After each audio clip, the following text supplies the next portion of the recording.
Hey guys, welcome back to the channel. My name is Kelly Troutman. I am a certified hand therapist.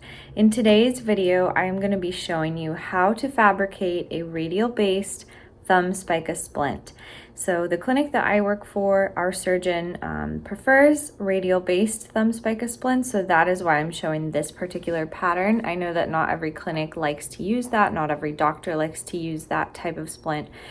For volar or dorsal based thumb spica splints, it will be a very similar pattern, and if you are an experienced hand therapist, obviously you can essentially cut a rectangle and then kind of form it into what you need, just kind of cutting different curves and angles and kind of customizing it to your patient. So this could definitely be altered slightly to make a volar based thumb spica splint, but again, just showing the radial based thumb spica because that's what we tend to make in our clinic. That's what our doctor prefers. So I hope you guys really enjoy this video. I'm going to show the pattern that I used at the beginning, and then we'll get into the fabrication. So if you have any questions or comments, please leave them below. I will respond to every single one.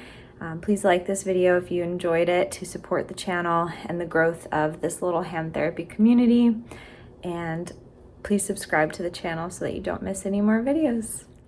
This is the pattern for the radial based thumb spica. To go ahead and orient you to this pattern, the top side of the pattern that you're looking at with those 3 points is going to be the distal end. The current orientation of this splint is going to be for a left hand or a left thumb. It can be obviously flipped in a mirror direction to form for the right hand. So that top right corner is going to be pointed towards the palm of the hand, and it's going to kind of wrap around the thumb in a little swirl. So that is just the pattern, kind of getting you oriented, and let's go ahead and get into the fabrication of this splint. Okay, so I have my patient resting down in a neutral position on a ramp. I'm going to go ahead and lay the splint material on top with about half the material going volarly and half the material going dorsally.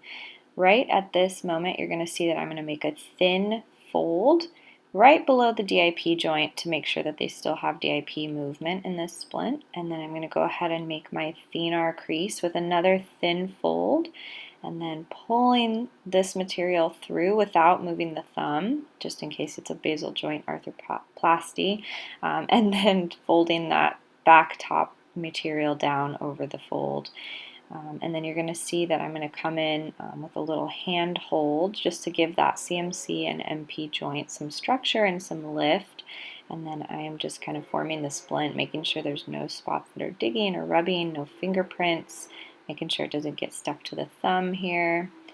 And with very soft strokes, forming that splint, keeping that hand hold there until the material sets up, because that's going to give this person their CMC or MP support.